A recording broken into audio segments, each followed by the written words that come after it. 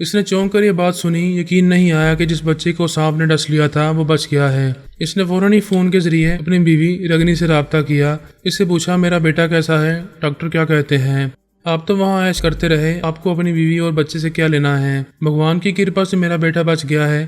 سبھی کہہ رہے تھے کہ بچنے کی امید نہیں ہے۔ ڈاکٹر بھی مایوس ہو گیا تھا، مگر پتہ نہیں کس کی مہربانی تھی۔ میں نے کسی کے ساتھ نیک کرم کیے ہوں گے، اسی لیے آج میرے بیٹے کو نئی زندگی ملی ہے۔